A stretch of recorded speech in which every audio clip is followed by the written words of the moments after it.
നമസ്കാരം, എല്ലാവർക്കും സ്വാഗതം. ഇൻഫോർമേറ്റീവായ പുതിയ ഒരു വാർത്താ അപ്ഡേറ്റ്സിലേക്ക്.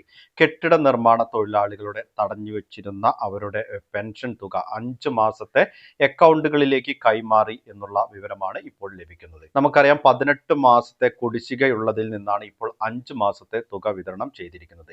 അപ്പോൾ ഇതുമായി ബന്ധപ്പെട്ടുള്ള കൂടുതൽ വിശദ വിവരങ്ങൾ ഈ ഒരു വീഡിയോയിലൂടെ പങ്കുവെക്കുന്നു. അതോടൊപ്പം തന്നെ സാമൂഹ്യ സുരക്ഷാ ക്ഷേമ പെൻഷൻ വിതരണത്തിൽ ഇപ്പോൾ മാറ്റം വരുത്തിയിരിക്കുകയാണ്. അപ്പോൾ അതിനെ സംബന്ധിച്ച് ഇപ്പോൾ ലഭിച്ചിട്ടുള്ള വിവരങ്ങളും ഈ ഒരു വീഡിയോയിൽ ഉൾപ്പെടുത്തിയിട്ടുണ്ട്. വീഡിയോ അവസാനം വരെ കാണുക. എല്ലാ പെൻഷൻ ഗുണഭോക്താക്കളും ശ്രദ്ധിച്ചിരിക്കണം. മറ്റുള്ളവരിലേക്കും ഈ ഇൻഫർമേഷൻ ഷെയർ ചെയ്തെത്തിക്കുവാനും നിങ്ങൾ മറക്കരുത്. ഇതുപോലുള്ള സർക്കാർ അറിയിപ്പുകളൊക്കെ യഥാസമയം നിങ്ങൾക്ക് ലഭിക്കുന്നതിന് വേണ്ടി ചാനൽ ആദ്യമായി കാണുന്നവരാണെങ്കിൽ സബ്സ്ക്രൈബ് ചെയ്യുക. ഫേസ്ബുക്കിലൂടെയാണ് നിങ്ങൾ വീഡിയോ കാണുന്നതെങ്കിൽ പേജ് ഫോളോ ചെയ്യുവാനും മറക്കരുത്. അതോടൊപ്പം തന്നെ വാട്സപ്പ് ഗ്രൂപ്പിലും ജോയിൻ ചെയ്യുക. അപ്പോൾ നമുക്ക് വിശദമായിട്ടുള്ള അറിയിപ്പുകൾ എന്തൊക്കെയാണെന്ന് നോക്കാം. കെട്ടിട നിർമ്മാണ തൊഴിലാളികളുടെ പെൻഷനിൽ 18 മാസത്തെ കുടിശ്ശികയുണ്ട് എന്ന് നമുക്ക് എല്ലാവർക്കും അറിയാവുന്നതാണ്. അപ്പോൾ ഇതുമായി ബന്ധപ്പെട്ട് നിരവധി ആളുകൾ അവരുടെ പ്രതിഷേധം കമന്റിലൂടെ അറിയിക്കുകയും ചെയ്തിട്ടുണ്ട്. ഇത്രയും മാസം ഈ ഒരു തുക വിതരണം ചെയ്തിട്ടില്ല എന്നത് തന്നെയാണ് ഈ ഒരു പ്രതിഷേധത്തിന് കാരണമായിരിക്കുന്നത്. ഈ ഒരു പ്രതിഷേധം തെരഞ്ഞെടുപ്പിൽ പ്രതിഫലിക്കാനും സാധ്യതയുണ്ട്. അപ്പോൾ ഇതൊക്കെ മുന്നിൽ കണ്ടാണ് ഇപ്പോൾ 5 മാസത്തെ കുടിശ്ശിക വിതരണം ചെയ്യാനായി തീരുമാനിച്ചിട്ടുള്ളത്. നമുക്കറിയാം, ആദ്യഘട്ടത്തിൽ 18 മാസത്തെയും കുടിശ്ശിക വിതരണം ചെയ്യും എന്നാണ് സർക്കാർ അറിയിച്ചത്. അതിനുശേഷം പിന്നീട് അത് 9 മാസത്തെ ആക്കി മാറ്റി. ഇപ്പോൾ അതിൽ വീണ്ടും മാറ്റം വരുത്തിയിരിക്കുകയാണ്. 5 മാസത്തെ കുടിശ്ശിക വിതരണത്തിനാണ് ഇപ്പോൾ തീരുമാനിച്ചിരിക്കുന്നത്. ഈ ഒരു തുക അക്കൗണ്ടുകളിലേക്ക് കൈമാറിയിട്ടുണ്ട് എന്നാണ് DBT സെന്ററുകളിൽ നിന്ന് അല്ലെങ്കിൽ ജില്ലാ തലങ്ങളിൽ നിന്ന് നമുക്ക് ലഭിക്കുന്ന വിവരം. അപ്പോൾ തീർച്ചയായും തുക ലഭിക്കാത്ത ആളുകളുണ്ടെങ്കിൽ നിങ്ങളുടെ ക്ഷേമനിധി ഓഫീസുമായി ബന്ധപ്പെടണം. നിലവിൽ ലഭിച്ച ആ ഗുണഭോക്താക്കളുണ്ടെങ്കിൽ തീർച്ചയായും നിങ്ങളുടെ അഭിപ്രായങ്ങൾ, നിങ്ങൾക്ക് എത്ര തുകയാണ് ലഭിച്ചത് എന്നുള്ള കാര്യം കമന്റിലൂടെ എഴുതി അറിയിക്കുവാനും താല്പര്യപ്പെടുന്നു. നമുക്ക് ലഭിക്കുന്ന വിവരങ്ങൾ അനുസരിച്ചാണ് ഓരോ വീഡിയോയിലും അത് സംബന്ധിച്ചുള്ള അപ്ഡേറ്റുകൾ നൽകിയിരുന്നത്. അപ്പോൾ അപ്ഡേറ്റ് നൽകിയിരുന്ന സമയങ്ങളിലൊന്നും തന്നെ ഈ ഒരു തുക ഗുണഭോക്താക്കൾക്ക് ലഭിച്ചിട്ടില്ല. ഇപ്പോൾ ഈ ഒരു തുക കൈമാറിയിട്ടുണ്ട് എന്നുള്ള വിവരമാണ് ലഭിക്കുന്നത്. അപ്പോൾ തീർച്ചയായും ഇതിനെ സംബന്ധിച്ചുള്ള വിവരങ്ങൾ നിങ്ങൾ കമന്റിലൂടെ അറിയിക്കുക. അതുപോലെ തന്നെ സാമൂഹ്യ സുരക്ഷാ ക്ഷേമ പെൻഷനും ഇതുവരെയും വിതരണം ചെയ്തിട്ടില്ല. 25-ാം തീയതി മുതൽ വിതരണം ആരംഭിക്കും എന്നാണ് പറഞ്ഞിരുന്നത് ആദ്യഘട്ടം. അതോടൊപ്പം തന്നെ 31-ാം തീയതി മുതൽ 2ാം ഘട്ടം വിതരണം എന്നുമാണ് അറിയിച്ചിരുന്നത്.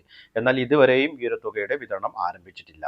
നമുക്കറിയാം, ഇനി 2 ദിവസം ബാങ്ക് അവധിയാണ്. ആ ഒരു അവധിക്ക് ശേഷം മാത്രമേ ബാങ്ക് അക്കൗണ്ടുകളിലേക്ക് തുക ലഭിക്കുന്ന ഗുണഭോക്താക്കൾക്ക് ആ ഒരു തുക ലഭിക്കുകയുള്ളൂ. ഇതിന്റെ വിതരണത്തിന്റെ നടപടിക്രമങ്ങളൊക്കെ പൂർത്തിയായിട്ടുണ്ട്. ഇനി ഇതിനെ സംബന്ധിച്ചുള്ള ഉത്തരവും പുറത്തിറങ്ങേണ്ടതുണ്ട്.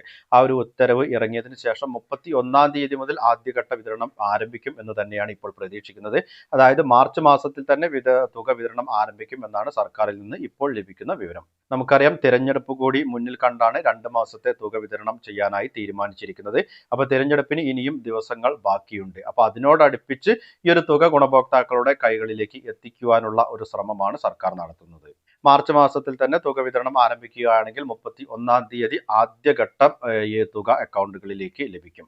അതോടൊപ്പം തന്നെ 2ാം ഘട്ടം മാർച്ച് മാസം കഴിഞ്ഞ് ഏപ്രിൽ മാസത്തിലായിരിക്കും വിതരണം ആരംഭിക്കുന്നത്. ഏപ്രിൽ മാസത്തിൽ 1-ാം തീയതിയും അതിനോടനുബന്ധിച്ച ദിവസങ്ങളിലും ബാങ്ക് അവധികൾ വരുന്നുണ്ട്.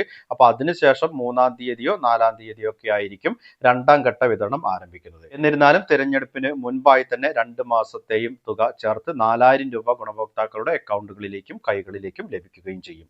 വിഷുവിന് മുൻപായി തന്നെ തുക വിതരണം പൂർത്തിയാക്കും എന്നാണ് സർക്കാർ അറിയിക്കുന്നത്.